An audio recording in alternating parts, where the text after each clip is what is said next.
कहानी की शुरुआत में हम देखते हैं कि दो लोग आपस में बातें कर रहे होते हैं। वो डिस्कस कर रहे होते हैं कि वक्त भी कितनी अजीब चीज है। ये बुरे से बुरे इंसान को भी पूरी तरह बदल सकता है। वो एग्जाम्पल देते हैं माइकी का, जो पहले इतना घटिया इंसान था कि अपने जुए के कर्जे को चुकाने के लिए अपनी खुद की बेटी तक को बेचने के लिए तैयार था। लेकिन सीन तब बदल गया जब उस पर आसमानी बिजली गिरी।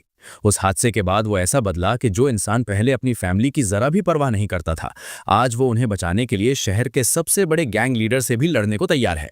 वो लोग हैरान थे कि क्या सच में टाइम किसी को इतना बदल सकता है। लेकिन यहाँ पर कहानी में एक गहरा राज है। माइकी खुद ऑडियंस को बताता है कि उसे वक्त ने नहीं बदला है। सच तो ये है कि वो असल में गॉड लुओ है, जो डिवाइन वर्ल्ड का सबसे पावरफुल भगवान है। जब वो अपनी दुनिया में था, उसे हमेशा से पता था कि उसे एडमायर करने वालों से ज्यादा उससे नफरत करने वाले लोग मौजूद हैं। उसे डर था कि कभी भी कोई उसे धोखा देकर मार सकता है। इसीलिए उसने अपनी सेफ्टी के लिए अर्थ पर अपना एक अवतार यानी इनकारनेशन पहले से ही छोड़ रखा था।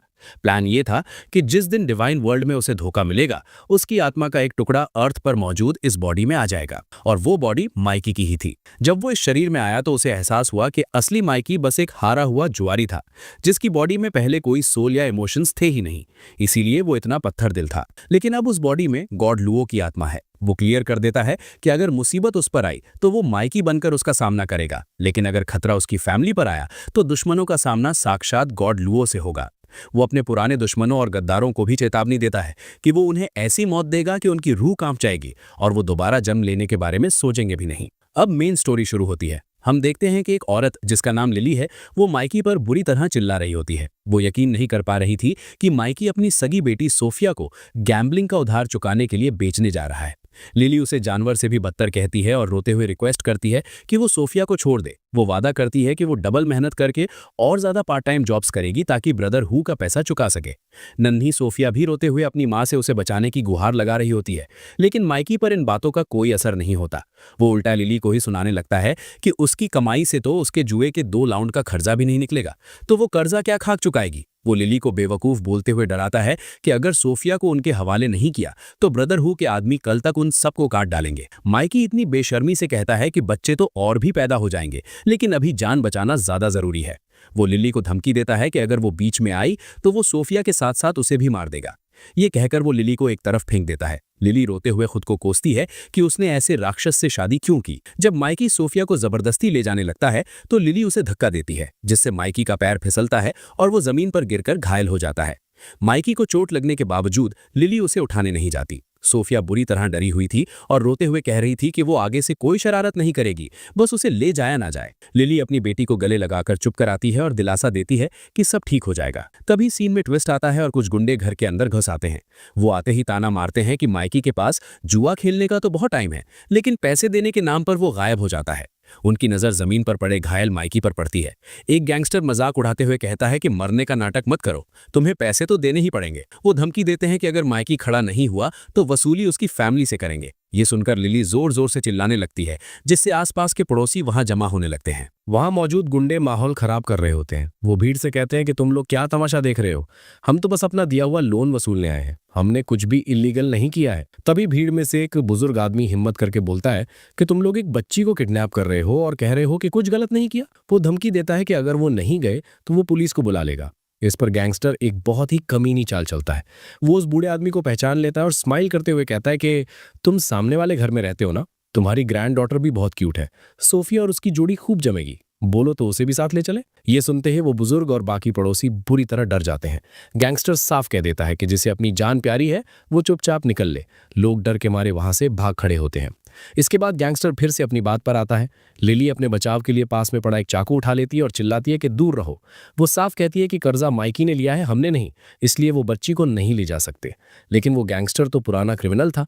वो लिली के हाथ से पलक झपकते ही चाकू छीन लेता है और हवा में कपड़े की एक पट्टी काटकर अपनी स्किल का शो ऑफ करता है। उसके आदमी उसकी तारीफ करते हैं कि बॉस क्या तकनीक है। बॉस हंसते हुए कहता है कि माइकी भले ही किसी काम का ना हो, लेकिन उसकी वाइफ और फैमिली काफी इंटरेस्टिंग है। तभी सोफिया, जो अभी भी उनकी पकड़ में थी, उस गैंगस्टर के हाथ पर जोर से काट लेती है। गैंगस्टर दर्द से घुर्राता है और कहता है कि इस मुसीबत को मुझसे दूर करो। वो तो ब्रदर हु का ऑर्डर था कि बच्ची को खरोच भी नहीं आनी चाहिए, वरना वो उसे वहीं काट डालता। लिली गिड़गिड़ाते हुए भीख मांगती है कि सोफिया तो बस एक बच्ची है, उसका इन सबसे कोई लेना देना नहीं है। गैंगस्टर बहुत बेरहमी से जवाब देता है कि तुम लोग माइकी की फैमिली हो, उसने कसीनो में अपना सब कुछ हार दिया है और उस सब कुछ में तुम और तुम्हारी बेटी भी शामिल हो। लिली रोते हुए उससे पूछती है कि क्या उसे भगवान से डर नहीं लगता। इस पर वो गैंगस्टर हंसता है और फिलॉसफी झाड़ते हुए कहता है कि कौन सा भगवान, वो जो अमीरों का साथ देता है। यहाँ कोई भगवान नहीं है। जिसके पास पावर और पैसा है असल में वही भगवान है। ठीक उसी पल जैसे कुदरत ने उसकी चुनौती सुन ली हो, आसमान से एक जोरदार बिजली गिरती है और सीधे माइकी की बॉडी को स्ट्राइक करती है। सब के सब हक्के बक्के रह जाते हैं कि ये क्या हुआ, लेकिन अगले ही पल सबको चौंकाते हुए माइकी खड़ा हो जाता है और उस गैंगस्टर का हाथ पकड़ लेता है। गैंगस्टर उसे ताना मारते हुए कहता है कि अरे माइकी, तुझे होश आ गया, तेरी इतनी हिम्मत कि मेरा हाथ पकड़े। लेकिन यहाँ माइकी के अंदर अब वो जुरारी नहीं था। माइकी मन ही मन सोचता है कि उसका शक सही था। डिवाइन रेल्म के लोगों ने उसे धोखा दिया है। शुक्र है कि उसने इस मॉर्टल वर्ल्ड में अपना एक अवतार छोड़ रखा था। जैसे ही उसकी सूल को वहां चोट पहुंचाई गई, वो तुरंत इस बॉडी में आ गया। लेकिन उसे महसूस होता है कि ये शरीर बहुत कमजोर है और शायद लड़ाई की वजह से पहले ही काफी जख्मी है। माइकी बहुत ठंडी और भारी आवाज में बोलता है, सुन गंजे, मैं तुझे एक आखिरी मौका दे रहा हूं। उस बच्ची को छोड़ और अपने आदमियों को लेकर यहां से दफा हो जा। अगर तू अभी चला गया तो शायद तेरा कुछ फ्यूचर बच जाए, लेकिन अगर तू रुका तो मैं तुझे ऐसा नर्क दिखाऊंगा जहां मौत भी तुझे एक वरदान लगेगी। माइकी के मुंह से ऐसी बातें सुनकर सब सन्न रह जाते हैं। गैंगस्टर जोर से हंसने लगता है और अपने साथियों से कहता है कि देखो, माइकी में अचानक हिम्मत आ गई है। जो कल तक भीख मांगता था, आज वो आवाज उठा रहा है। वो माइकी पर अटैक करने के लिए आगे बढ़ता है ताकि उसका खेल हमेशा के लिए खत्म कर सके। लेकिन अगले ही सेकंड सीन पलट जाता है। माइकी उसका हाथ पकड़ता है और उसे बुरी तरह मरोड़ देता है। गैंगस्टर दर्द के मारे चीख पड़ता है, कमीने, तूने मेरा हाथ तोड़ दिया। माइकी की ये ताकत देखकर सब हैरान थे। गैंग का एक आदमी चिल्लाता है कि माइकी, तुझे अंदाजा भी है कि तेरा उधार कितना है? तेरी किडनी और ऑर्गन बेचने के बाद भी वो पूरा नहीं होगा। हमने तेरी जान बख्श दी थी, फिर भी तूने बॉस पर हाथ उठाया। अब तू नहीं बचेगा। लेकिन माइकी उनकी बातों को पूरी तरह इग्नोर कर देता है। वो गैंगस्टर के बॉस को बेरहमी से पीटता है और उसे उठाकर कचरे की तरह एक तरफ फेंक देता है। लड़ाई के बीच एक चमचा दौड़कर अपने बॉस के पास आता है और पूछने का नाटक करता है, बॉस आप ठीक तो हैं? फिर वो जोश में आके बाकी लोगों को ऑर्डर देता है कि पकड़ो इसे, मार डालो, इसे पता चलना चाहिए कि इसने किस पर हाथ उठाया है। लेकिन जैसे ही वो पीछे मुड़कर देखता है तो सन्नाटा छाया हुआ था। बाकी सारे गुंडे मौका देखते ही पहले ही दुम दबाकर भाग चुके थे। गैंगस्टर बॉस दांत पीसते हुए कहता है कि जिन लोगों को उसने 10 साल तक पाला, वो जरा सा खतरा देखते ही भाग खड़े हुए। उसे पहले ही पता था कि इन पर भरोसा करना बेकार है। अपनी इज्जत बचाने के लिए वो अपने सबसे भरोसेमंद आदमी हेमिंग को आवाज देता है और लालच देता है कि हेमिंग, अगर तूने इस कमीने को सबक सिखाया तो मैं तुझे पक्का प्रमोट कर दूंगा। लेकिन हेमिंग तो बॉस से भी 4 कदम आगे निकला। वो भागते भागते चलाता है, सॉरी भाई, मैं जा रहा हूं ब्रदर हुई को बुलाने। जब आप खुद इसके सामने नहीं टिक पाए तो मेरी क्या औकात है? अब ब्रदर हुई ही आपका बदला लेंगे। अब वो बॉस वहां अकेला पड़ जाता है और उसे अपनी मौत सामने दिखाई देने लगती है। वो सोचता है कि अब ये मेरे साथ क्या करेगा। माइकी उसके पास आता है और बहुत शांति से पूछता है, कुछ कहना है? जो कहना है अभी कह लो, शायद दूसरा मौका ना मिले। ये सुनते ही वो गुंडा तुरंत माइकी के पैरों में गिर जाता और गिड़गिड़ाने लगता है। वो कहता है कि ब्रदर माइकी, मुझे माफ कर दो, ये सब मैंने अपनी मर्जी से नहीं किया, ये सब तो ब्रदर हुई के ऑर्डर्स थे। आप तो जानते ही हो कि अगर हम उसकी बात नहीं मानते तो वो हमारा क्या हाल करता। माइकी ठंडे दिमाग से फैसला लेता है। वो कहता है, ठीक है, मैं तुझे आज जान से नहीं मारूंगा। पहले मैं तेरी उस ब्रदर हुई को खत्म करूंगा जिस पर तुझे इतना घमंड है। जा और अपने उस कुत्ते को जाकर बोल देना कि मैं उसका इंतजार कर रहा हूं। बॉस को यकीन नहीं होता कि उसकी जान बच गई। वो बिना एक पल गवाए वहां से अपनी जान बचाकर भाग निकलता है। जब सब शांत हो जाता है तो लिली दबी हुई आवाज में पूछती है, माइकी, क्या ये सच में तुम ही हो? उसे यकीन नहीं हो रहा था कि उसका पति इतना बदल कैसे गया। वो सोफिया को जोर से गले लगा लेती है और रोते हुए माफी मांगती है कि उसकी वजह से बच्ची को इतनी तकलीफ हुई। लेकिन माइकी के पास इमोशनल होने का टाइम नहीं था। वो अर्जेंटली कहता है कि जल्दी से सारा सामान पैक करो, हमें अभी के अभी यहाँ से निकलना होगा। असल में माइकी की बॉडी बहुत कमजोर थी और वो अभी किसी पावरफुल दुश्मन का सामना करने की हालत में नहीं था। उसे डर था कि अगर वो गुंडे वापस आ गए तो बड़ी मुसीबत हो जाएगी। लिली घबराते हुए पूछती है कि वो लोग कहाँ जाएंगे। माइकी कहता है कि उसके पास एक प्लान है। लेकिन तभी अचानक उसके सिर में तेज दर्द उठता है और वो घुटनों के बल गिर जाता है। माइकी को रियलाइज होता है कि ये ह्यूमन बॉडी उसकी पावरफुल सोल को संभाल नहीं पा रही है। वो सोचता है कि अगर ये शरीर इतना नाजुक है तो वो अपनी स्पिरिचुअल पावर्स को यूज नहीं कर पाएगा। उसे समझ नहीं आ रहा था कि उसका अवतार इतना कमजोर कैसे हो सकता है। लिली घबरा जाती है और पूछती है कि उसे क्या हो रहा है। माइकी दर्द में कराहते हुए कहता है कि उसे हीलिंग में मदद चाहिए। लिली बेचारी रोते हुए कहती है कि वो क्या करे, उनके पास तो हॉस्पिटल जाने के भी पैसे नहीं है। वो पड़ोसियों से मदद मांगने जाने लगती है, लेकिन माइकी उसे रोक देता है। वो कहता है, नहीं, किसी की जरूरत नहीं है, बस जैसा मैं कहूं वैसा करो। तभी नन्ही सोफिया मासूमियत से पूछती है कि मम्मी पापा क्या कर रहे हैं। लिली बात को संभालते हुए झूठ बोलती है कि वो लोग बस एक गेम खेल रहे हैं। सोफिया भी खेलने की जिद करती है, लेकिन लिली उसे प्यार से समझाकर सुला देती है कि अभी रात हो गई है, गेम कल खेलेंगे। सोफिया के सोने के बाद माइकी अपने रिकवरी मेथड यानी डुअल कल्टीवेशन का इस्तेमाल करके खुद को हील करना शुरू करता है। सीन शिफ्ट होता है और हम पहली बार ब्रदर हुई को देखते हैं। वो जिम में एक पंचिंग बैग पर प्रैक्टिस कर रहा होता है, लेकिन बैग बहुत अजीब तरीके से हिल रहा होता है। हुई हंसते हुए कहता है कि इंसानों को पंचिंग बैग में भरकर मारने का मजा ही कुछ और है। ये बेहतरीन सैंड बैग बनते हैं। उस बैग के अंदर से एक कमजोर आवाज आती है। वो आदमी रहम की भीख मांगते हुए कहता है, ब्रदर हुई, आपने वादा किया था कि अगर आप अपना सारा गुस्सा मुझ पर निकाल लेंगे तो आप मेरी बीवी और बच्ची को छोड़ देंगे। हुई एक बहुत ही कमीनी हंसी हंसता है। वो कहता है, मैं अपने वादे का पक्का हूं, लेकिन अगर अभी भी मेरा गुस्सा शांत नहीं हुआ तो मैं तुम्हारी फैमिली को बेच दूंगा। वैसे भी उनके ऑर्गन्स की कीमत मार्केट में अच्छी है। बैग के अंदर वाला आदमी खांसते हुए चिल्लाता है, तुम इंसान नहीं हो, गॉड सब देख रहा है, तुम्हें इसकी सजा जरूर मिलेगी। हुई मजाक उड़ाते हुए कहता है, गॉड तो मुझे सालों से देख रहा है, अगर उसने आज तक मेरा कुछ नहीं बिगाड़ा तो अब क्या कर लेगा।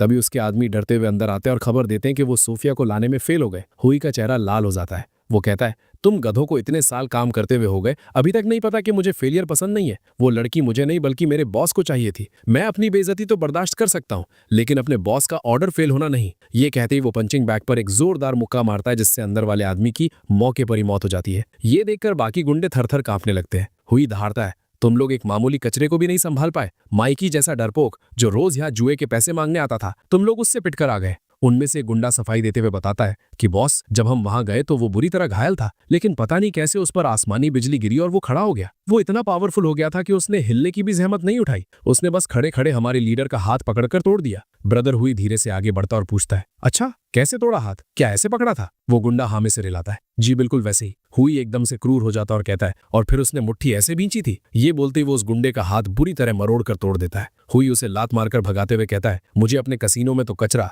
और लो लाइफ लोग पसंद है, लेकिन अपनी टीम में नहीं। दफा हो जा मेरी नजरों से और दोबारा अपनी शक्ल मत दिखाना। सीन वापस ब्रदर हुई के पास शिफ्ट होता है। वो गैंगस्टर बॉस जिसका हाथ टूट चुका था अब भी हुई के सामने गिड़गिड़ा रहा था। वो भीख मांगते हुए कहता है, ब्रदर हुई, मैंने सालों आपकी वफादारी की है, प्लीज मुझे एक और मौका दे दो, मुझे ऐसे गैंग से बाहर मत निकालो। लेकिन हुई के अंदर दया नाम की कोई चीज नहीं थी। वो बिना किसी इमोशन के जवाब देता है, कचरा कभी किसी काम का नहीं होता। वो अपनी टीम को ऑर्डर देता है कि तैयार हो जाओ, हम अभी के अभी सोफिया को उठाने जा रहे हैं। दूसरी तरफ माइकी के घर का सीन है। पूरी रात माइकी की हीलिंग करने की वजह से लिली बुरी तरह थक चुकी थी। माइकी बहुत प्यार से उसे कहता है, थैंक यू, आज तुमने मेरी जान बचा ली। लिली उसे गौर से देखती है और अपने मन की बात कह देती है। वो कहती है, तुम वो माइकी नहीं हो जिसे मैं जानती थी। मुझे पक्का यकीन है तुम मुझसे बिल्कुल अलग और एक अच्छे इंसान हो जिसे अपनी फैमिली की फिक्र है। असली माइकी इसका ठीक उल्टा था। मुझे सच बताओ, तुम कौन हो, क्योंकि मैं मानने को तैयार नहीं हूं कि तुम वही पुराने माइकी हो। माइकी हल्का सा मुस्कुराता है और कहता है, तुम्हारी परख बहुत तेज है। सच कहूं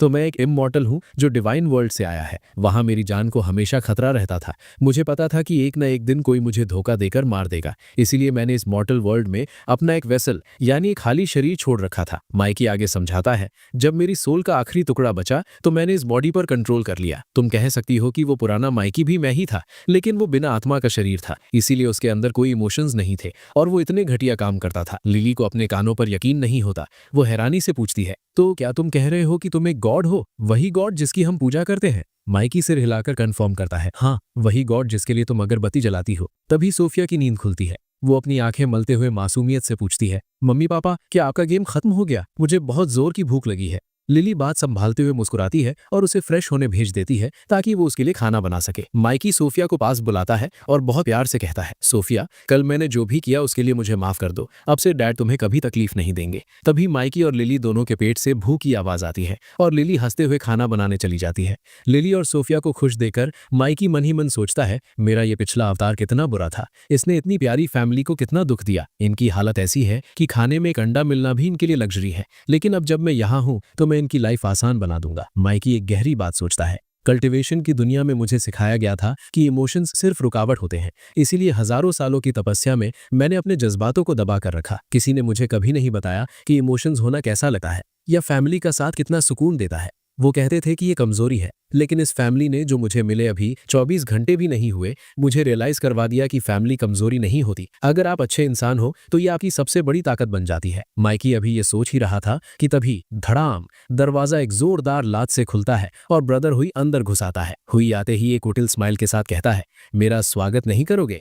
माइकी पीछे मुड़ता है और पूछता है, पहले ये बताओ कि तुम हो कौन? हुई का चेहरा देखते ही लिली के हाथ से नूडल्स का कटोरा छूट जाता है। वो इतना डर गई थी, लेकिन माइकी फुर्ती से नूडल्स को हवा में ही कैच कर लेता है। माइकी शांति से पूछता है, ये कौन है और तुम इतना डर क्यों रही हो? लिली कांपे हुए फुसफुसाती है, ये ब्रदर हुई है। सोफिया डर के मारे अपनी माँ के पीछे छुप जाती है और कहती है, मम्मी ये अंकल बहुत डरावने हैं। माइकी उन्हें तसल्ली देता है, तुम लोग डर क्यों रहे हो? मैं मानता हूं कि अभी मैं अपनी स्पिरिचुअल पावर्स यूज नहीं कर सकता, लेकिन मैं इतना भी कमजोर नहीं हूं कि इन मामूली इंसानों से हार जाऊं। और वैसे भी जहां तक मुझे पता है इस दुनिया में कल्टीवेशन जैसी कोई चीज एग्जिस्ट नहीं करती। हुई हंसता है, तो तुम हो माइकी जैक्सन, मुझे मानना पड़ेगा तुम उम्मीद से ज्यादा हैंडसम हो और जिगरा भी काफी है। इस पूरे शहर में मेरा पैसा उधार रखकर मेरे सामने नूडल्स खाने की हिम्मत किसी में नहीं है, लेकिन तुम बड़े कॉन्फिडेंस से मेरे सामने बैठे हो। माइकी बहुत ही ठंडे दिमाग से जवाब देता है, मुझे खाना खाते वक्त बात करना पसंद नहीं है। अभी के लिए यहाँ से निकलो। जहां तक तुम्हारे पैसों की बात है, जब मेरे पास होंगे मैं चुका दूंगा, तब तक मुझे परेशान करना बंद करो। लेकिन ब्रदर हुई बातों से मानने वाला नहीं था। वो अचानक माइकी पर एक जोरदार अटैक कर देता है।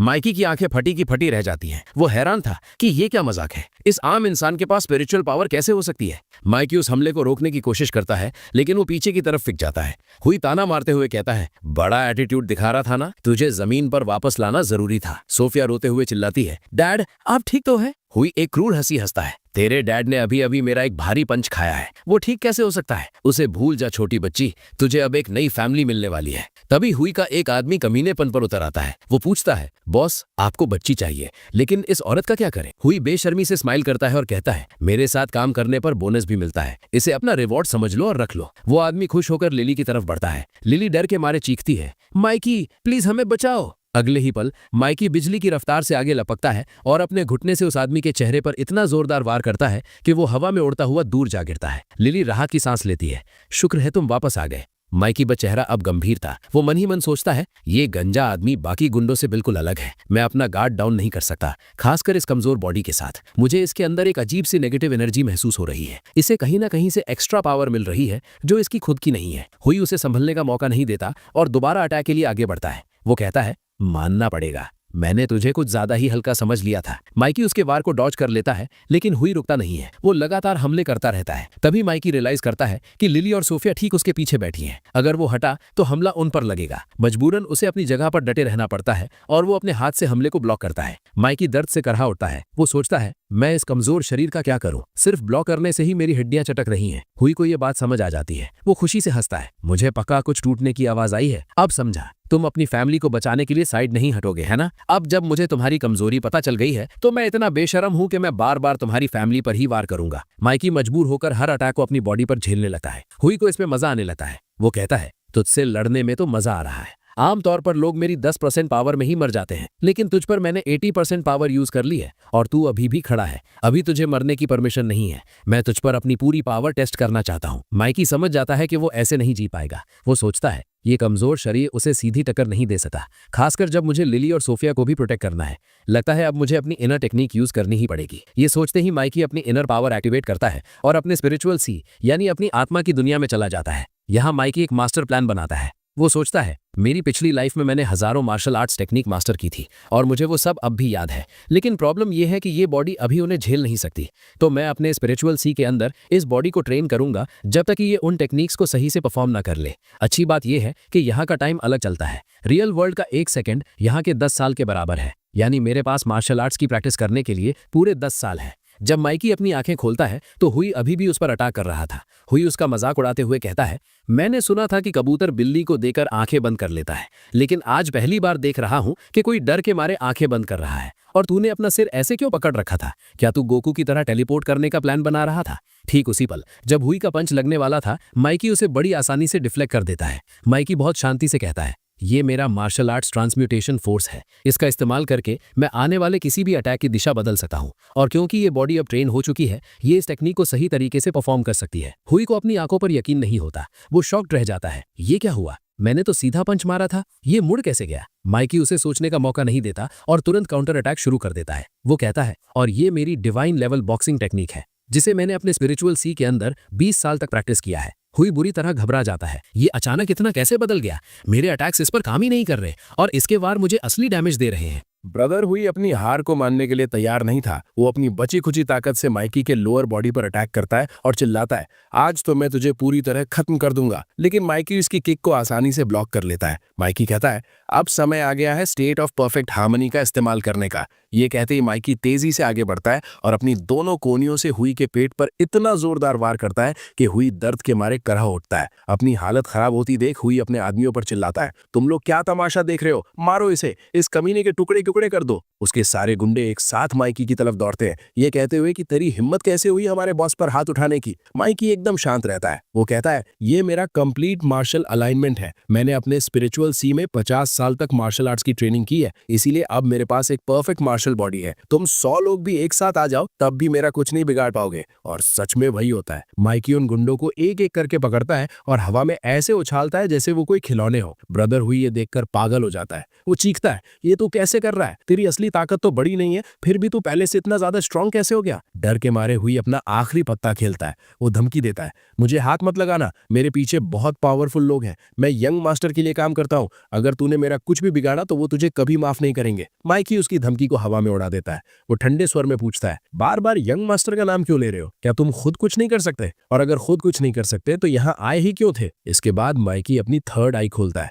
ये देखकर ब्रदर हुई की हालत खराब हो जाती है। वो घबराकर कहता है, तुमने हमें उकसाकर बहुत बड़ी गलती कर दी है, मुझे मारने का मतलब है यंग मास्टर से दुश्मनी मोल लेना, और मैं गारंटी देता हूं कि तुम उनका सामना नहीं कर पाओगे। माइकी धीरे से अपना हाथ हुई की तरफ बढ़ाता है। हुई पूरी तरह कंट्रोल खो देता है और चिल्लाता है, नहीं मुझे मत मारो। लेकिन माइकी उसे मारता नहीं है, बल्कि उसके शरीर के अंदर मौजूद सारी डार्क एनर्जी को खींचकर बाहर निकाल लेता है। जैसे ही वो एनर्जी बाहर निकलती है, हुई घुटनों के बल गिर जाता है। वो दहशत में पूछता है, ये तुमने क्या किया, मेरे शरीर की सारी ताकत गायब कैसे हो गई। माइकी बहुत शांति से जवाब देता है, मुझे पहले ही पता था, तुम असल में इतने पावरफुल नहीं थे, ये चीज तुम्हारी मदद कर रही थी। तभी माइकी के हाथ में एक पुराना कॉइन दिखाई देता है जिसमें से एक ईविल स्पिरिट बाहर निकलती है। वो स्पिरिट माइकी पर हमला करने की कोशिश करती है, लेकिन जैसे ही उसे माइकी की असली ताकत का एहसास होता है, वो डर के मारे जम जाती है। वो स्पिरिट मनी मन सोचती है, इसके अंदर तो गॉड लुओ की पावर है, मैं इससे पंगा नहीं ले सकती। माइकी समझ जाता है कि माजरा क्या है। वो एक्सप्लेन करता है, इस सिक्के के अंदर एक ईविल स्पिरिट सील थी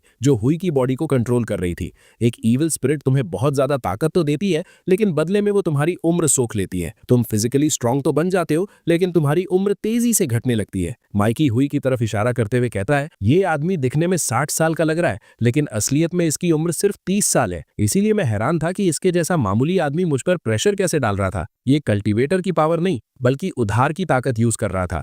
इंटरेस्टिंग है कि इस दुनिया में भी कल्टीवेशन एग्जिस्ट करता है। माइकी आराम से नीचे बैठ जाता है और हुई से पूछता है, क्या हुआ, अब तो तुम्हारे मुंह से आवाज भी नहीं निकल रही। ब्रदर हुई अब पूरी तरह टूट चुका था। वो माइकी के पैरों में गिरकर गिड़गिड़ाता है, ब्रदर माइकी प्लीज मुझे माफ कर दो, मैं तो बस यंग मास्टर का एक छोटा सा नौकर था, मैं ये सब अपनी मर्जी से नहीं कर रहा था, मैं सोफिया को हाथ भी नहीं लगाऊंगा, मुझे वो नहीं चाहिए, बस मेरी जान बख्श दो।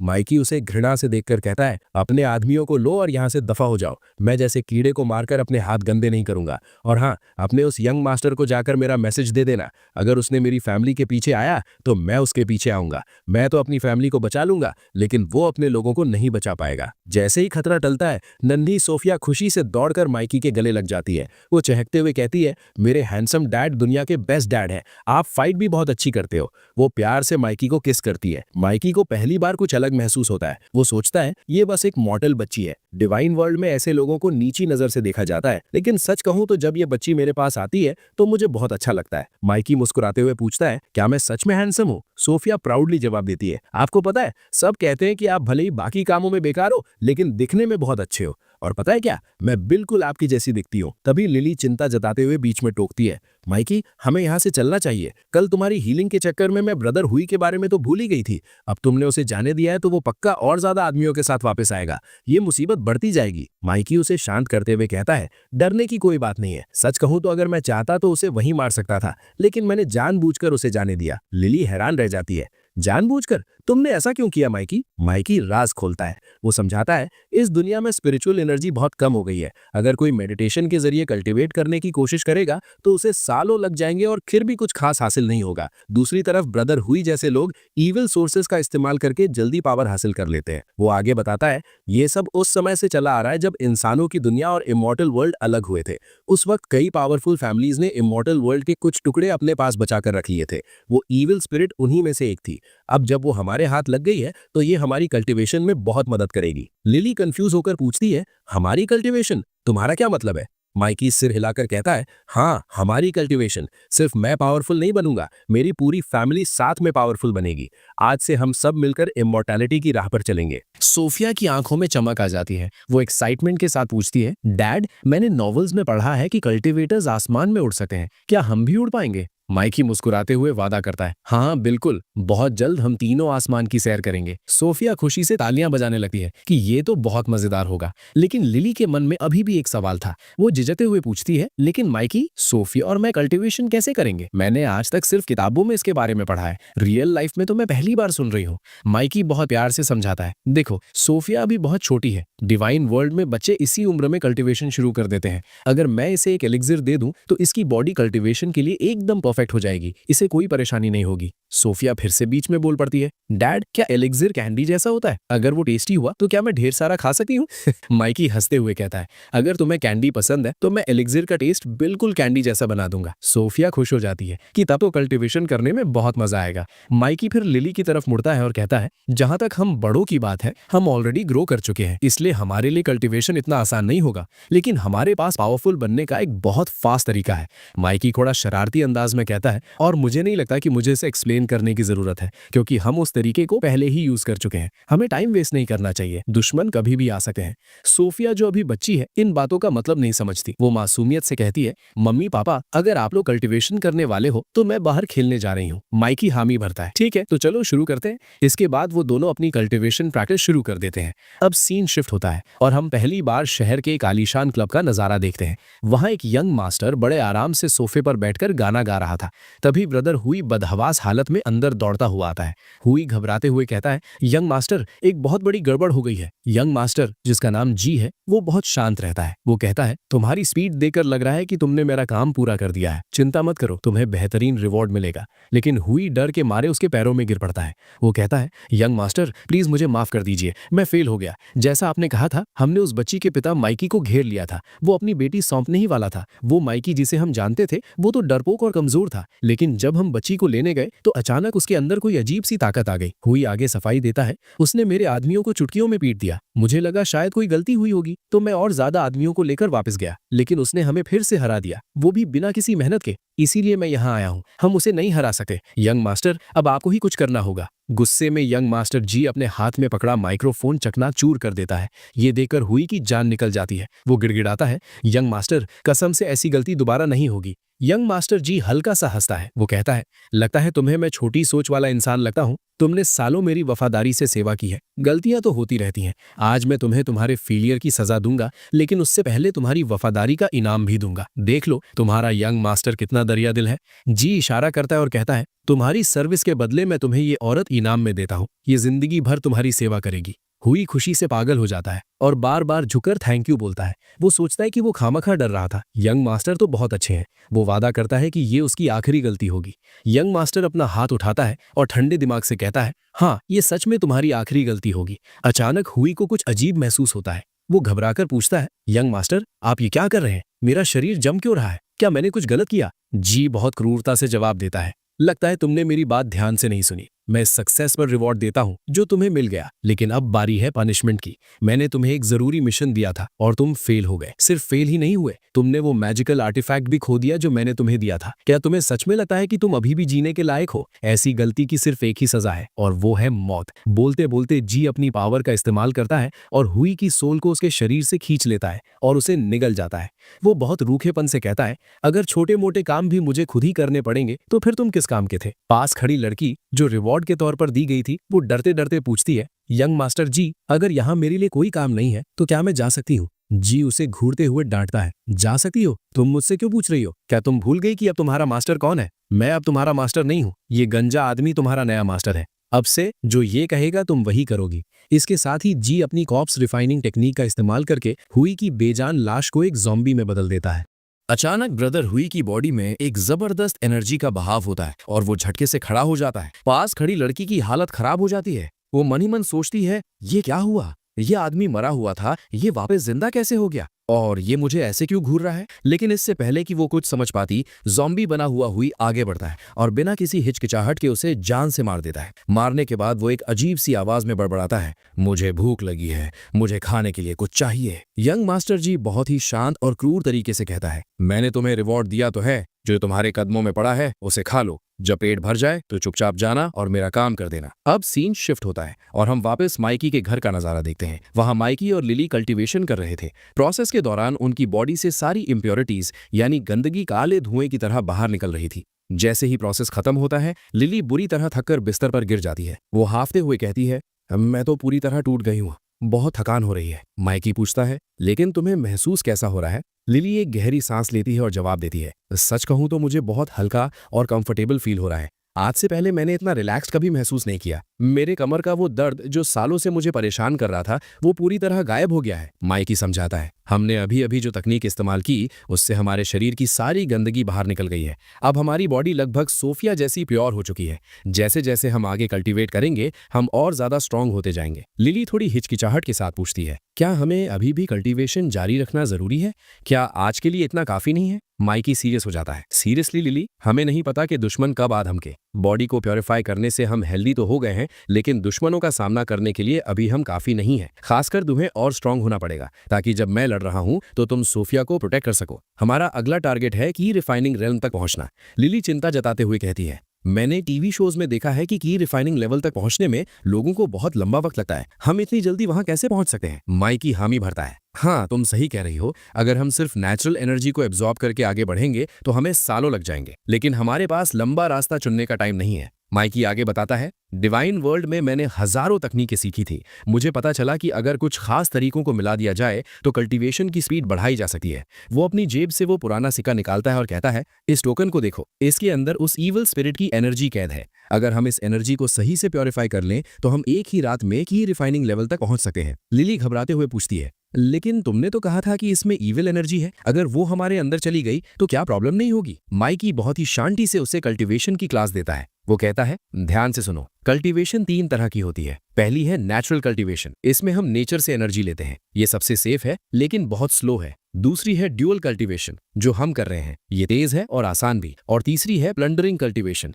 जहां दूसरों की एनर्जी चुराई जाती है। माइकी क्लियर करता है, नॉवेल्स में विलन इसलिए पावरफुल लगते हैं क्योंकि वो दूसरों की एनर्जी चुराते हैं। देखो, एनर्जी खुद कभी ईविल या बुरी नहीं होती, उसे हासिल करने का तरीका बुरा होता है। अगर हम इस एनर्जी को सही तरीके से निकाल कर प्योरीफाई कर लें तो ये हमारे लिए पूरी तरह सेफ है। लिली हैरानी से कहती है, तो कल्टीवेशन के इतने सारे रूप होते हैं और ये छोटी सी चीज हमें इतना पावरफुल बना सकती है। माइकी टोकन को देखते हुए आ भरता है, बदकिस्मती से इस टोकन में अब ज्यादा एनर्जी नहीं बची है। अगर ये फुल होता तो हम की रिफाइनिंग के पीक तक पहुंच सकते थे, लेकिन जो बचा है उससे कम से कम एंट्री तो हम ले ही सकते हैं। हमें टाइम वेस्ट नहीं करना चाहिए, दुश्मन कभी भी दोबारा अटैक कर सकते हैं। हमें जल्द से जल्द स्ट्रांग बनना होगा। लिली समझ जाती है और सिर हिलाती है, ठीक है, बताओ मुझे क्या करना है। माइकी उस टोकन को अपने मुंह में रख लेता है और इशारे से कहता है, तुम्हें कुछ नहीं करना, बस मेरे इंस्ट्रक्शंस को फॉलो करो। इसके साथ ही वो उस टोकन की एनर्जी को अपने और लिली के बीच में शेयर करना शुरू कर देता है। थोड़ी देर बाद लिली की आंखों में हैरानी साफ दिखाई देती है। वो एक्साइटेड होकर कहती है, मुझे अपनी बॉडी के अंदर एक बिल्कुल अलग तरीके की एनर्जी महसूस हो रही है। ऐसा लग रहा है जैसे मुझे कोई नई पावर मिल गई है। तुम्हारा तरीका सच में काम कर गया। डुअल कल्टीवेशन तो बहुत फास्ट और सिंपल है। माइकी उसे करेक्ट करते हुए कहता है, ये सिंपल इसलिए लगा क्योंकि मुझे तुम पर भरोसा है। कल्टीवेशन की दुनिया में डुअल कल्टीवेशन को सबसे ज्यादा खतरनाक माना जाता है। वो आगे समझाता है, आमतौर पर एक कल्टीवेटर अकेले एनर्जी स्टोर करता है, लेकिन इसमें 2 लोग एक साथ एनर्जी शेयर करते हैं।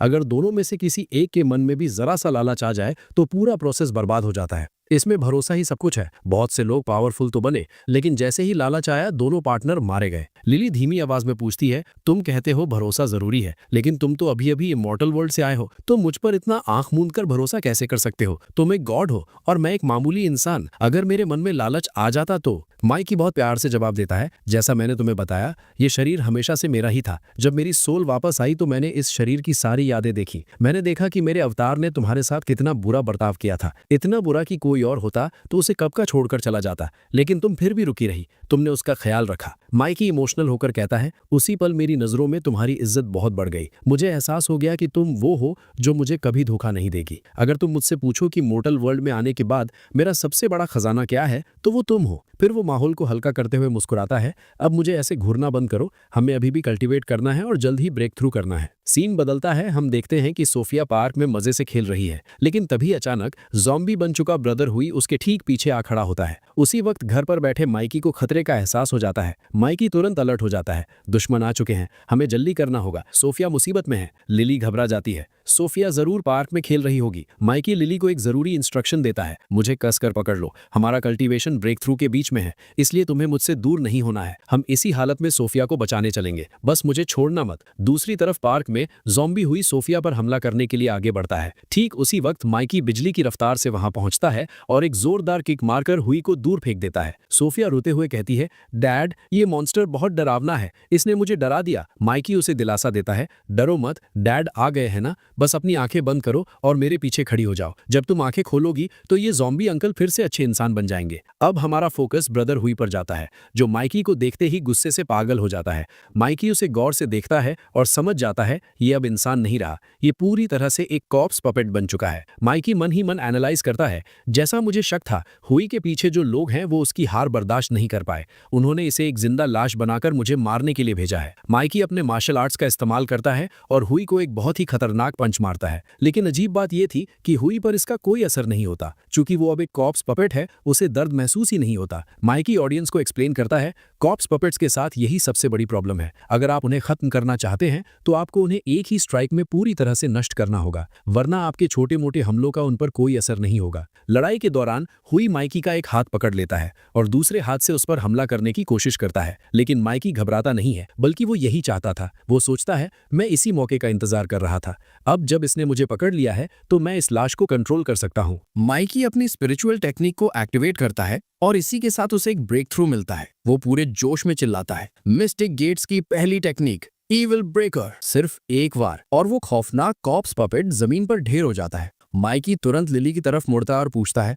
लिली तुम ठीक तो हो? लिली राहत की सांस लेती है, हाँ तुम्हारी वजह से हम बिल्कुल सेफ हैं। नन्ही सोफिया मासूमियत से पूछती है, मम्मी पापा क्या वो मॉन्स्टर हार गया? माइकी मुस्कुराते हुए उसे याद दिलाता है, मैंने कहा था ना, जब तुम अपनी आंखें खोलोगी तब तक वो मॉन्स्टर हार चुका होगा। लेकिन लिली अभी भी कंफ्यूज थी। वो पूछती है, वो ब्रदर हुई ही था ना, वो इतना अजीब बर्ताव क्यों कर रहा था, जैसे कोई जानवर हो? माइकी एक्सप्लेन करता है, जाहिर है वो अजीब बर्ताव करेगा, वो अब इंसान नहीं बल्कि एक रिफाइंड कॉप्स बन चुका है। लिली पूछती है, क्या वो उन ज़ॉम्बीज की तरह है जो हम टीवी पर देखते हैं? माइकी सिर हिलाकर मना करता है, नहीं, तुम इन्हें ज़ॉम्बी नहीं कह सकती, ज़ॉम्बीज बहुत ज्यादा ताकतवर होते हैं, इन्हें तुम बस पपेट समझो। जब कोई ज़ॉम्बी बनता है तो उसकी पावर कई गुना बढ़ जाती है, लेकिन एक कॉप्स पपेट के पास उतनी ही ताकत होती है जितनी उसके पास जिंदा रहते वक्त थी। फर्क बस इतना है कि इनकी सोल निकाल ली जाती है, इसलिए इन्हें दर्द महसूस नहीं होता। माइकी अभी ये समझा ही रहा था कि तभी यंग मास्टर जी दोबारा सीन में एंट्री मारता है। वो ताली बजाते हुए कहता है, क्या शानदार एक्सप्लेनेशन दिया है, तुम्हारी बातें सुनना सच में एंटरटेनिंग था। सच कहूं तो मैं इंप्रेस हूं, तुमने मेरे पपेट को कितनी आसानी से मार दिया। पहले मुझे सिर्फ शक था, लेकिन अब मुझे यकीन हो गया है कि तुम पक्का मिस्टिक सेक्ट से हो। सिर्फ वहीं के लोगों में इतनी पावर होती है कि वो मेरे पपेट को हरा सके, एक आम इंसान के बस की ये बात नहीं है। खतरा भापते ही माइकी लिली की तरफ मुड़ता है और सख्ती से कहता है, सोफिया को लेकर तुरंत अंदर जाओ, चाहे कुछ भी हो जाए बाहर मत निकलना। लिली घबराते हुए सिर हिलाती और कहती है, प्लीज अपना ख्याल रखना। तभी यंग मास्टर जी की गंदी नजर लिली पर पड़ती है। वो कमीनेपन से हंसता है, अरे वाह, तुमने तो अपनी पूरी फैमिली को ही कल्टीवेटर बना दिया। तुम्हारी वाइफ तो एक बेहतरीन फर्नेस बन सकती है, तुम्हारे साथ रहकर उसका टैलेंट वेस्ट हो रहा है, उसे तो मेरे जैसे किसी यंग मास्टर के पास होना चाहिए था। ये बोलते ही वो अचानक गायब हो जाता है और बिजली की रफ्तार से माइकी की तरफ बढ़ता है। वो घमंड से कहता है, तुमने शायद आज तक किसी को इतनी तेज मूव करते हुए नहीं देखा होगा। लेकिन अगले ही पल माइकी उससे भी तेज निकलता है और ठीक उसके सामने आकर अपनी पूरी ताकत से एक पंच जड़ देता है। जी मानता है, अगर मैं अपने पपेट को साथ ना लाया होता तो शायद तुम मुझे हरा देते। माइकी को महसूस होता है कि एक और हमला होने वाला है और वो पीछे हट जाता है। वो कहता है, लगता है तुम्हारे पास अभी भी कुछ चालें बची हैं। तभी एक और कॉप्स पपेट दौड़ता हुआ आता है। माइकी बड़ी आसानी से उसे डॉज करता है और अपनी हथेली के एक ही वार से उसे नष्ट कर देता है। माइकी अब तंग आ चुका था। वो ठंडे स्वर में चैलेंज करता है, ये कॉप्स सोल्जर्स तुम ही इन्हें यहाँ लाए हो ना, एक एक करके क्यों भेज रहे हो? तुम्हारे पास जितना भी कचरा है सबको एक साथ बुला लो, मेरे पास उन पर वेस्ट करने के लिए टाइम नहीं है। जी उसका मजाक उड़ाते हुए हंसता है, तुमने अभी सिर्फ एक कॉप्स सोल्जर को हराया है और तुम चाहते हो कि मैं सारों को भेज दूं? किसी ने सच ही कहा है, जब एक गरीब का पेट भर जाता है तो उसे लगता है कि उसकी औकात बढ़ गई है। तुम एक सिपाही को हराकर ज्यादा ही हवा में उड़ रहे हो। मैं तुम्हें जल्द ही याद दिलाऊंगा कि तुम्हारी औकात मेरे पैरों की धूल के बराबर भी नहीं है। वो आगे कहता है, तुमने कहा ना सबको बुलाने को, ठीक है भुगतो अब। बाद में शिकायत मत करना कि मैंने ज्यादा पावर यूज कर ली। जी एक शैतानी स्माइल के साथ माइकी को एक ऑफर देता है। मैं कोई क्रूर यंग मास्टर नहीं हूं, इसलिए तुम्हें जिंदा रहने का एक मौका देता हूं। सोफिया को मेरे हवाले कर दो, घुटनों पर बैठ जाओ और मेरे जूते जीप से साफ करो। अगर तुमने ऐसा किया तो शायद मैं तुम्हारी जान बख्श दूं, वरना मरने के लिए तैयार हो जाओ। ये सुनकर माइकी जोर से हंसता है, लेकिन उसकी हंसी में एक अजीब सी शांति थी। वो कहता है, कितनी अजीब बात है, एक मामूली इंसान एक गॉड को मारने आया है। कभी कभी तुम इंसान खुद को कुछ ज्यादा ही ओवर एस्टिमेट कर लेते हो। ये कहते ही माइकी अपना हाथ ऊपर उठाता है और एक झटके में सामने से आ रहे सारे कॉप्स सोल्जर्स वहीं के वहीं रुक जाते हैं। तभी एक जबरदस्त ट्विस्ट आता है। ज़ोंबी हुई, जो अब तक यंग मास्टर के इशारों पर नाच रहा था, अचानक पलटवार करता है और खुद यंग मास्टर जी को जकड़ लेता है। जी की हालत खराब हो जाती है। वो चीखता है, ये कैसे पॉसिबल है? इस पपेट को मैंने खुद रिफाइन किया था। जब मैंने इसे बनाया था तब तो ये इतना पावरफुल नहीं था। माइकी ने इसे इतना स्ट्रांग कैसे बना दिया? माइकी बड़े इत्मीनान से राज खोलता है। तुम सोच रहे होगे कि ये हुई अचानक इतना ताकतवर कैसे हो गया, है ना? चिंता मत करो, इसमें पूरी गलती तुम्हारी ही है। मैंने वो ईवल टोकन इसकी बॉडी के अंदर डाल दिया था। इसी वजह से इसकी ताकत पहले से कई गुना बढ़ गई है। यंग मास्टर जी अपनी बेइज्जती बर्दाश्त नहीं कर पाता। वो ताना मारते हुए कहता है, तुझे लगता है कि तू मेरी ही लाश को कंट्रोल करके मुझे हरा देगा?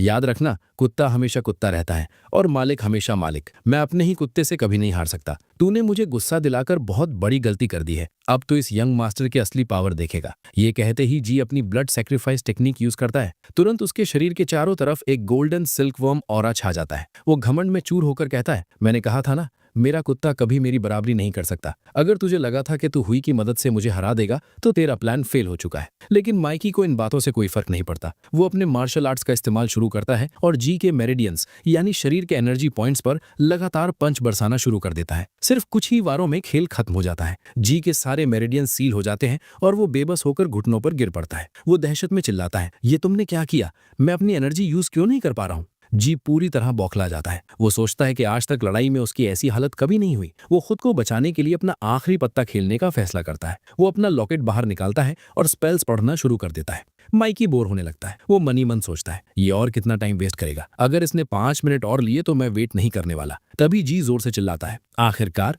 मेरी समनिंग कंप्लीट हो गई। लेकिन इससे पहले कि वो अपनी बात पूरी कर पाता, माइकी आगे बढ़ता है और उसे एक जोरदार थप्पड़ रसीद कर देता है। माइकी झुंझलाते हुए डांटता है, अबे बेवकूफ, तूने मुझे इतनी देर तक वेट करवाया और उसके बाद भी कुछ नहीं हुआ। क्या तुझे मैं पागल दिखता हूँ? सच कहूं तो मुझे तेरी इस टेक्निक पर भरोसा करना ही नहीं चाहिए था। तेरे हाथ में ही आर्टिफैक्ट बिल्कुल वैसा ही है जैसे बंदर के हाथ में अदरक। चीज पावरफुल है लेकिन तेरे किसी काम की नहीं। इसके बाद माइकी मुड़ता है और अपने नए गुलाम को ऑर्डर देता है, ज़ोंबी हुई, इसे उठाओ और जल्दी घर ले चलो। हमें अपनी कल्टीवेशन दोबारा शुरू करनी है। सीन घर पर शिफ्ट होता है। माइकी दरवाजा खटखटाता है और शांति से कहता है, डरो मत, मैं हूं। जैसे ही गेट खुलता है, लिली और सोफिया का चेहरा देखने लायक था। माइकी उन्हें बताता है, मैंने उन सबका काम तमाम कर दिया है, अब और कोई मुसीबत नहीं आएगी। लेकिन लिली उन्हें देखकर शॉक रह जाती है। ये क्या है? ये लोग यहाँ क्यों हैं? सोफिया भी डर के मारे रोने लगती है। मम्मी, मुझे डर लग रहा है, वो गंजा मॉन्स्टर फिर वापस आ गया। माइकी मुस्कुराता है और सोफिया को पास बुलाकर समझाता है, डरो मत सोफिया, ये दिखने में भले ही मॉन्स्टर जैसा है लेकिन असल में ये कुत्ता है, एक बहुत ही आज्ञाकारी कुत्ता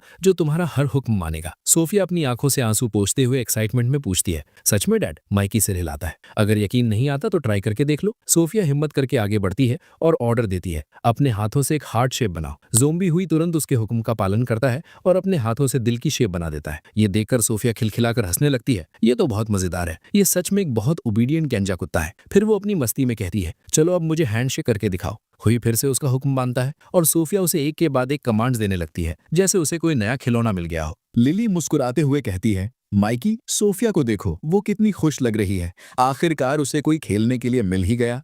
लेकिन मुझे अभी भी समझ नहीं आ रहा, तो मिस यंग मास्टर को घर के अंदर क्यों लाए? माइकी समझाता है, लिली, ये वो दौर है जहां स्पिरिचुअल एनर्जी लगभग खत्म होने वाली है।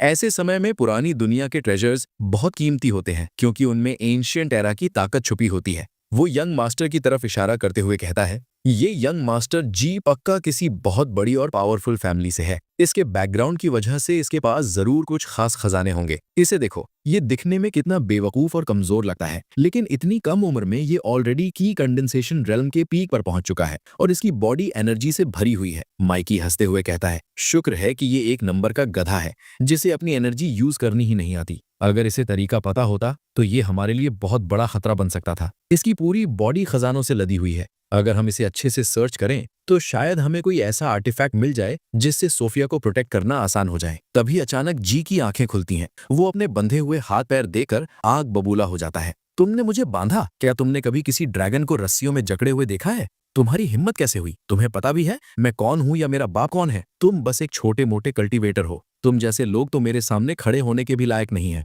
जी धमकी देता है। मुझे मारना तो बहुत दूर की बात है। मेरा यकीन करो, मेरी फैमिली में बहुत से पावरफुल एक्सपर्ट्स भरे पड़े हैं। अगर उनमें से एक भी यहाँ आ गया ना तो वो तुम्हारे चीथड़े उड़ा देगा। माइकी उसकी बकवास सुनकर थक जाता है। वो बड़े आराम से अपनी जुराबें उतार कर जी के मुंह में ठूस देता है। माइकी ठंडे स्वर में कहता है, तू इंसान है या रेडियो? जब से आया है तब से नॉन स्टॉप बके जा रहा है। अब फर्क नहीं पड़ता कि तू कौन है या तेरा बाप कौन है। अगर मैंने तुझे पीटने का फैसला कर लिया है तो मैं तुझे पीटूंगा, फिर चाहे तेरा बाप खुद ही क्यों ना आ जाए, वो भी मेरा कुछ नहीं उखाड़ पाएगा। तभी जी की नजर सोफिया पर पड़ती है, जो उस खौफनाक ज़ॉम्बी हुई के साथ मजे से खेल रही थी। जी ये देखकर सन्न रह जाता है। वो सोचता है, नॉर्मली कॉप्स मॉन्स्टर्स अपने मास्टर के अलावा किसी की नहीं सुनते, लेकिन इस लड़के ने ना सिर्फ उसे कंट्रोल कर लिया बल्कि वो ज़ॉम्बी अब एक बच्ची का हुक्म मान रहा है। ये कैसे पॉसिबल है?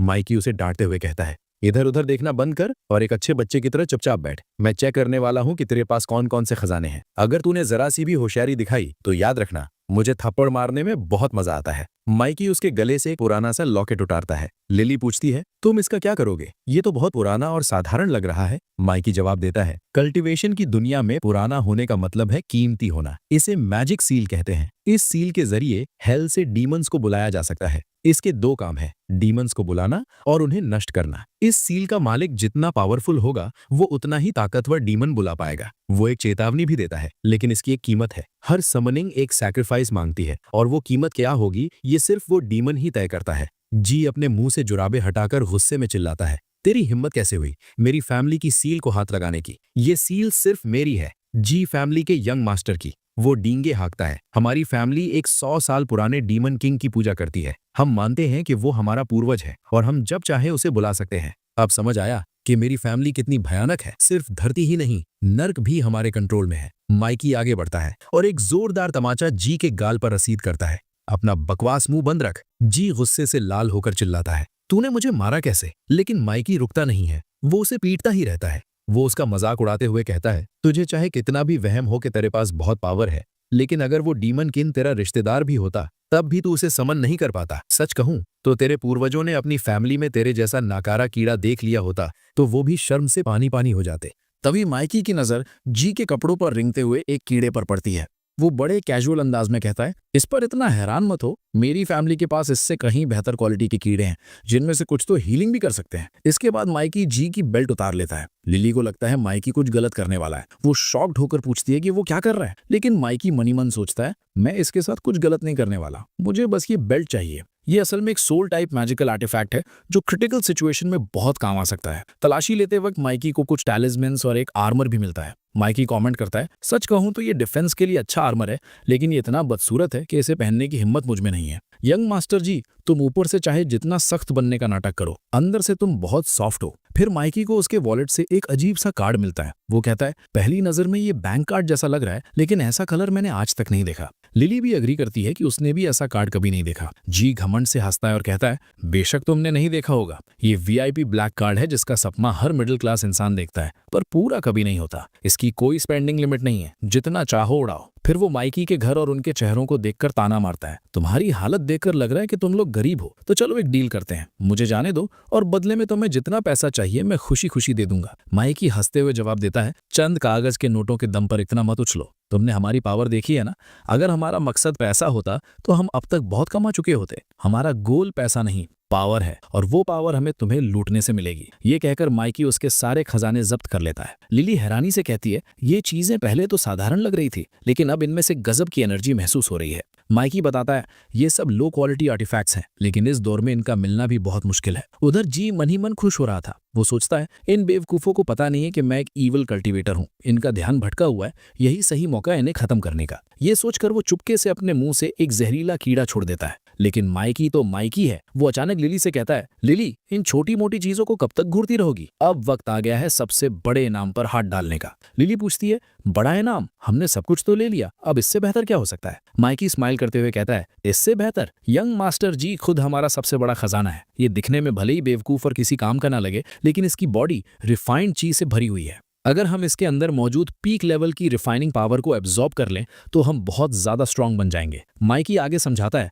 और चिंता मत करो, हम कुछ गलत नहीं कर रहे। इस कमीने ने ये ताकत मेहनत से नहीं कमाई है। इसने अनगिनत बेगुनाह लोगों की स्पिरिचुअल एनर्जी चुराई है और पावरफुल बनने के लिए न जाने कितनों को मरवाया है। ये इस पावर के लायक नहीं है। ये सुनकर जी घबरा जाता है और चिल्लाता है, तुम क्या करने का प्लान बना रहे हो? मैंने वो पावर चुराई क्योंकि मैं एक ईवल कल्टीवेटर हूं, लेकिन तुम तो अच्छे हो ना, तुम ऐसा नहीं कर सकते। माइकी ठंडे दिमाग से जवाब देता है, मैं बिना वजह किसी के साथ गलत नहीं करता, लेकिन जब तुमने लोगों को मारा और उनकी पावर चुराई तो क्या तुमने एक बार भी उनके बारे में सोचा? तो फिर मुझे तुम्हें मारने से पहले 2 बार क्यों सोचना चाहिए? तुमने दूसरों को मारकर उनकी पावर ली, अब मैं तुम्हें मारकर तुम्हारी पावर लूंगा, हिसाब बराबर। जी अपनी जान बचाने के लिए बुरी तरह चिल्लाता है, मेरे दादाजी, मेरी माँ और मेरी पूरी फैमिली मुझे बहुत प्यार करती है। अगर उन्होंने मेरी ये हालत देख ली तो वो तुम्हें जिंदा नहीं छोड़ेंगे। बेवकूफी मत करो लड़के, मुझे नुकसान पहुंचाने का मतलब है जी फैमिली से दुश्मनी मोल लेना।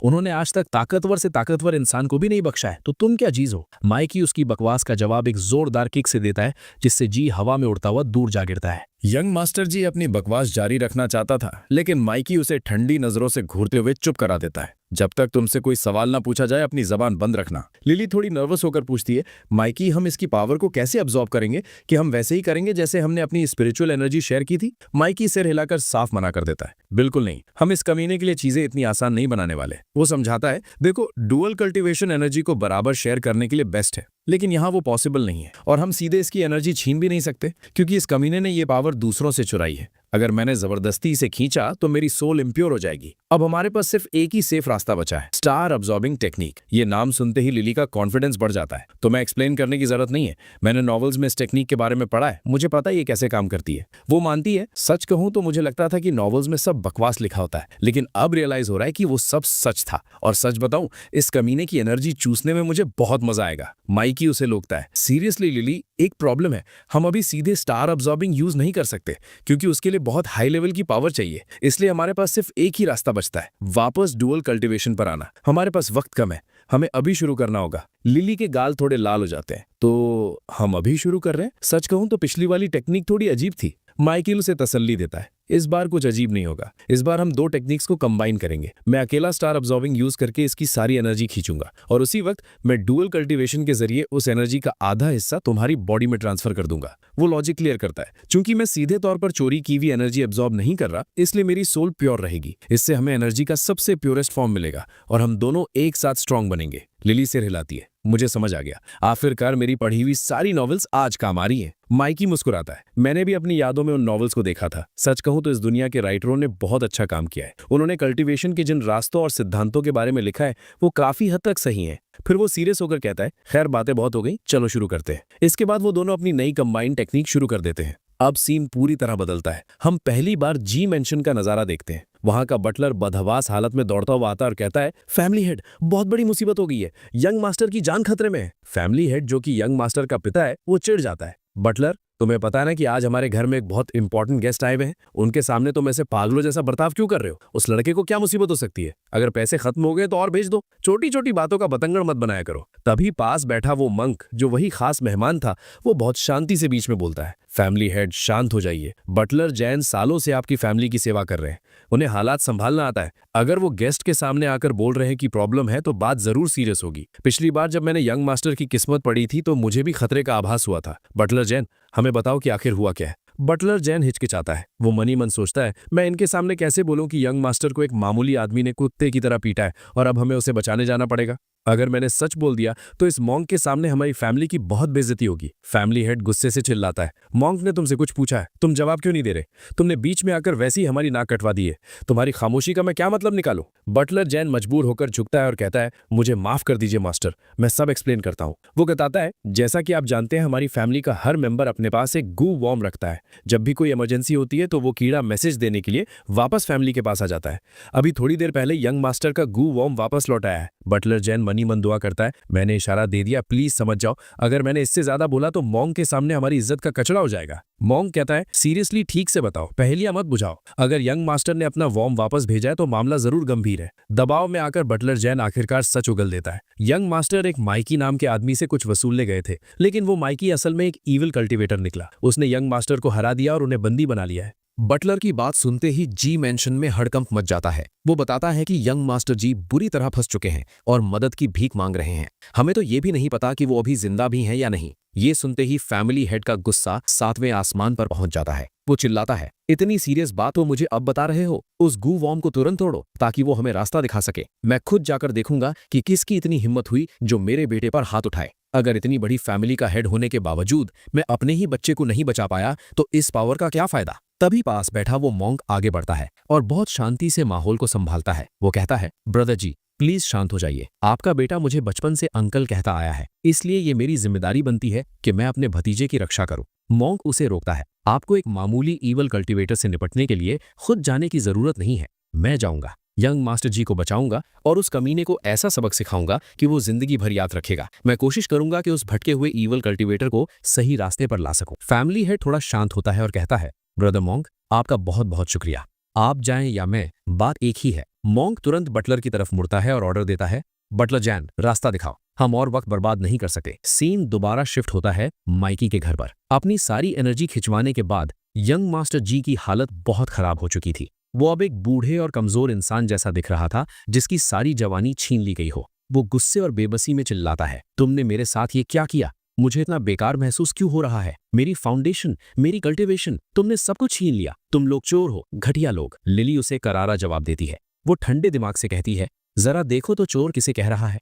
तुम उस फैमिली से हो जो दूसरों की एनर्जी चुराकर पावरफुल बनी है। अगर हम चोर हैं तो तुम तो खानदानी चोर हो। तभी लिली को अपनी बॉडी में कुछ बदलाव महसूस होता है। वो एक्साइटमेंट में कहती है, माइकी मेरी सुनने की ताकत बहुत बढ़ गई है। सोफिया पार्क में बहुत दूर खेल रही है, फिर भी मुझे उसकी हंसी साफ सुनाई दे रही है। माइकी उसे टेक्निकली समझाता है, हम इस वक्त फाउंडेशन बिल्डिंग स्टेज पर है। ये स्टेज शरीर को अंदर से इतना मजबूत बनाती है कि वो स्पिरिचुअल एनर्जी को संभाल सके। अगर किसी नॉर्मल इंसान को अचानक इतनी पावर दे दी जाए तो उसकी बॉडी उसे झेल नहीं पाएगी। इसीलिए फाउंडेशन बिल्डिंग इतनी जरूरी है। हमारा फाउंडेशन जितना मजबूत होगा, हमारी आगे की कल्टीवेशन उतनी ही जबरदस्त होगी। यंग मास्टर जी को अपनी आंखों पर यकीन नहीं हो रहा था। वो कहता है, मेरी पावर चुराने के बाद तुम की रिफाइनिंग के पीक पर पहुंच गए हो, लेकिन मुझे एक बात समझ नहीं आ रही, तुम्हारी बॉडी के अंदर की एनर्जी इतनी प्योर कैसे है? वो कंफ्यूज होकर पूछता है, जब मैंने दूसरों से एनर्जी चुराई थी तो वो हमेशा डार्क और नेगेटिव रहती थी, वो हमेशा ईविल एनर्जी ही रही, लेकिन जब तुमने मुझसे ली तो वो प्योर एनर्जी में कैसे बदल गई? माइकी बहुत शांति से जवाब देता है, इस दुनिया में बहुत कुछ ऐसा है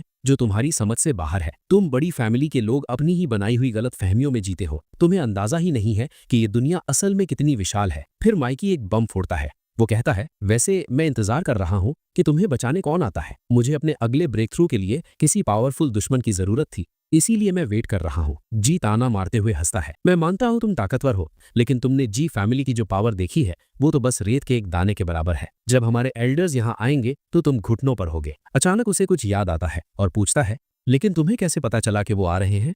माइकी राज खोलता है, मैंने तुम्हारे उस गू वॉर्म को जाते हुए देखा था। अगर मैं ईविल एनर्जी को प्योर एनर्जी में बदल सकता हूं तो उस छोटे से कीड़े को ट्रैक करना मेरे लिए बच्चों का खेल है। माइकी स्माइल करते हुए कहता है, सच कहूं तो मैंने जानबूझकर उसे जाने दिया। तुम्हारा वो कीड़ा इस वक्त तुम्हारी फैमिली के किसी बहुत पावरफुल एक्सपर्ट को लेकर आ रहा है। जी ये सुनकर हैरान भी होता है और खुश भी। वो मजे लेते हुए कहता है, मुझे तुम पर हंसी भी आ रही है और तरस भी, ये जानने के बाद भी कि मेरी फैमिली से कोई बड़ा एक्सपर्ट आ रहा है। तुम यहाँ इतने आराम से खड़े हो, तुम्हारा ये घमंड तुम्हें ले डूबेगा। तुम चाहे जितनी चालें चल लो, जीत नहीं पाओगे। माइकी उसकी बकवास से तंग आ जाता है। वो उसे एक और जोरदार थप्पड़ रसीद करता है और कहता है, अपना मुंह बंद रख, तेरी बातें सुनकर मेरे सिर में दर्द हो गया है। फिर वो लिली की तरफ मुड़ता है और सीरियस होकर कहता है, लिली तैयार हो जाओ, मेहमान आने वाले हैं। लिली सवाल करती है, तैयारी? कैसी तैयारी? माइकी सीरियस होकर समझाता है, सीरियसली लिली, हम जिससे लड़ने वाले हैं वो हमसे बहुत हायर रेल्म का है। कल्टीवेशन की दुनिया में एक रेल्म का फर्क भी जमीन आसमान जैसा होता है। भले ही हम की रिफाइनिंग के पीक पर हैं, लेकिन अगर सामने वाला हमसे सिर्फ एक लेवल भी ऊपर हुआ तो वो हम पर भारी पड़ेगा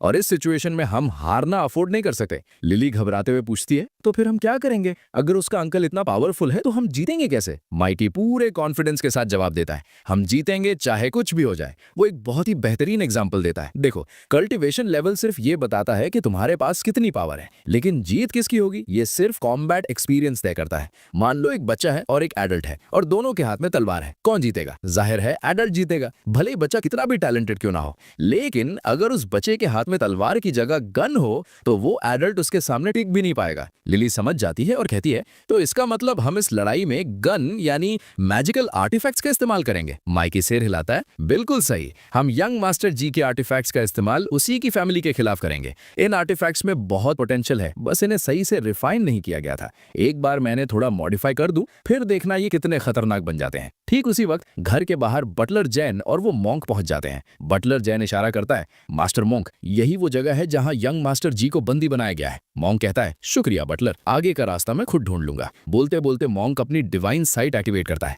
वो अपनी जादुई नजर से दीवार के पार देखता है और बहुत शांति से बताता है, घर के अंदर 2 कल्टीवेटर्स हैं, एक आदमी और एक औरत। दोनों ही की रिफाइनिंग के पीक लेवल पर है और एक कोने में एक छोटी बच्ची कॉप्स पपेट के साथ खेल रही है। बटलर जैन डरते डरते पूछता है, मास्टर मॉन्क, क्या यंग मास्टर जी ठीक है? मॉन्क जवाब देता है, एक अच्छी खबर है और एक बुरी। अच्छी खबर यह है कि यंग मास्टर जिंदा है, लेकिन बुरी खबर यह है कि उनका ऑरा बहुत कमजोर हो चुका है। इसका साफ मतलब यह है कि वो अब कल्टीवेटर नहीं रहे। उन लोगों ने इविल तरीकों का इस्तेमाल करके उनकी सारी पावर छीन ली है। उधर अंदर माइकी को तुरंत महसूस हो जाता है कि कोई अपनी डिवाइन साइट का इस्तेमाल कर रहा है। वो चिल्लाकर कहता है, अगर तुम्हें पता चल ही गया है कि मैं कहाँ हूं तो छुपने की बजाय सामने आ जाओ। बटलर जैन बाहर से ही चिल्लाता है, प्लीज मास्टर मॉन्क, हमारे यंग मास्टर को बचा लीजिए। अगले ही पल मॉन्क अपनी जगह से गायब होता है और टेलीपोर्ट होकर सीधे माइकी के सामने प्रकट हो जाता है। उसे देखकर माइकी कहता है, तुम जी फैमिली के तो नहीं लगते, तुम तो एक मॉन्क हो, तुम यहाँ क्या कर रहे हो? मॉन्क माइकी को गौर से देखता है और मन ही मन सोचता है, ये लड़का बहुत अजीब है। इसकी स्ट्रेंथ तो सिर्फ की रिफाइनिंग लेवल की है, लेकिन इसका स्पिरिचुअल सेंस यंग मास्टर जी से कई गुना ज्यादा गहरा है। ये तो ऐसा है जैसे कोई किनारे पर खड़ा होकर समंदर की गहराई नापने की कोशिश करे।